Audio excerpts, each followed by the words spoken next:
આણંદમાં ખંભાત શહેરમાં ગણેશ વિસર્જન ઉત્સવને ધ્યાનમાં રાખીને શાંતિપૂર્ણ વ્યવસ્થા જળવાઈ રહે તે માટે ખંભાત પોલીસ તંત્ર દ્વારા શાંતિ સમિતિની મીટિંગ યોજવામાં આવી। મીટિંગમાં પોલીસ તેમજ પ્રશાસનના અધિકારીઓએ શહેરના આગેવાનોને સમિતિના સભ્યોને માર્ગદર્શન આપ્યું કે વિસર્જન દરમિયાન શાંતિ અને વ્યવસ્થાનું પાલન કરવું ખૂબ જ આવશ્યક છે।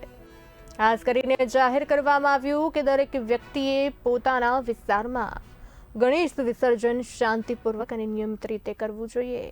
પોલીસ વિભાગ દ્વારા જણાવવામાં આવ્યું છે કે જ્યાં વિસર્જન માટે સ્થળ નિર્ધારિત કરાયું છે ત્યાં ડિસ્ટન્સ જાળવવું, ભીડ ટાળવી અને ખાસ કરીને દરિયામાં વિસર્જન માટે જવાને બદલે સ્થાનિક તળાવ કે વિશેષ રીતે બનાવેલ વિસર્જન કુંડમાં વિસર્જન કરવાની અપીલ કરવામાં આવી છે।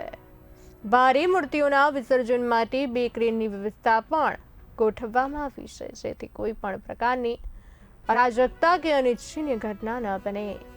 મામલતદાર અને પીઆઈ સહિતના અધિકારીઓ દ્વારા જણાવ્યું છે કે દરેક કાર્યક્રમ માટે સરકાર દ્વારા અપાયેલા માર્ગદર્શિકાને સૂચનાઓનું ચુસ્તપણે પાલન કરવું પણ અનિવાર્ય છે।